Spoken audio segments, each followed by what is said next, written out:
In this video, we're breaking down why the Smile 2 monster thinks he's pulling the strings, but in truth, he's not. He never really was in control. We'll dive into the signs of that false power and how it plays out in the story, and how this connects to something I'll cover in an upcoming Smile 2 video, where we explore how fame itself becomes the perfect fuel for the curse. Smile 2, who's really in control? The monster in Smile 2 says something chilling.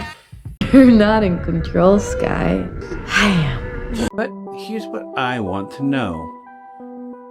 Are either of them really in control? Because the more I watched it, the more I started wondering. Not just about Skye or the monster, but about us too. What if this movie is actually asking one of the scariest questions of all? Are we really the ones calling the shots in our own lives? I'm burping. I didn't plan on burping. Hey, you. Will you subscribe? Leave a comment? Maybe say if you like the video, huh? It's all about talking about movies. Yeah. The Smile teacher tells Skye it's in control now, like it just leveled up to final boss status. But what does it actually do? It stalks, scares, repeats the cycle. It passes the curse to the next person. It has to feed on the trauma. It's not making complex choices.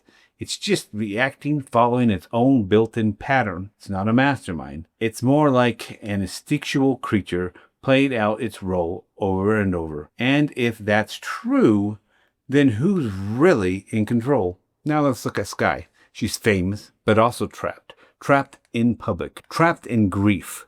Trapped in expectation. She can't just walk away from any of it.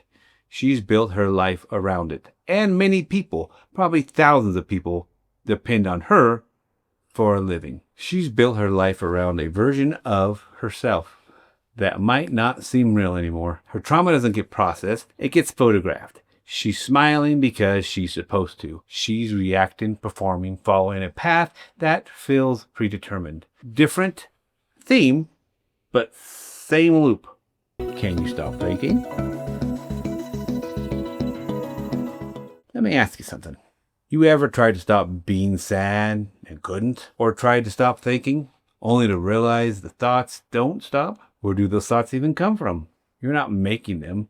You're just noticing them, and they show up like pop-up ads in your own mind. Like, bam, here's a memory from 9 years ago. But here's where it gets even more twisted. The monster's control is nothing more than an illusion. In the next video, we're going to break down how the victim's fame gives the entity even more strength. Almost like it's feeding it. And trust me, once you see it that way, it changes everything. So if we can't stop our own emotions or control what thoughts pop up in our minds, Who's really in charge? now I'll be honest with you, I think something that we appear to have control over the most is what we put our focus on. But I feel like when you actually pay attention to that as well, that's just happening automatic, and you've attached your feeling of self to it. It makes you think you're doing it. I don't know. Leave a comment down what you guys think. The monster in you on autopilot. This is where Smile 2 gets quietly brilliant. The monster isn't some cosmic evil genius.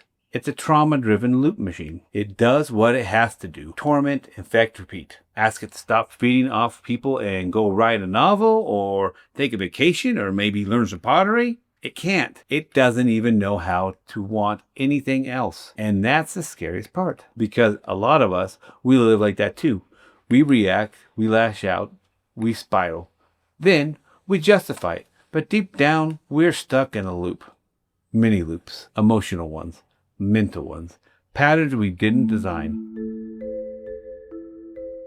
Is there freedom in awareness? Here's the real question. What does it mean to break the cycle? If the monster can't stop itself and Skye can't either, what hope do we have? Maybe the first step isn't control. Maybe it's just awareness, like waking up inside the loop and seeing it for what it is. Maybe that's where choice begins. Not overriding your programming, but in recognizing it's there. And maybe the most terrifying thing about the Smile monster is that we can relate to it more than we'd like to admit. So what do you think?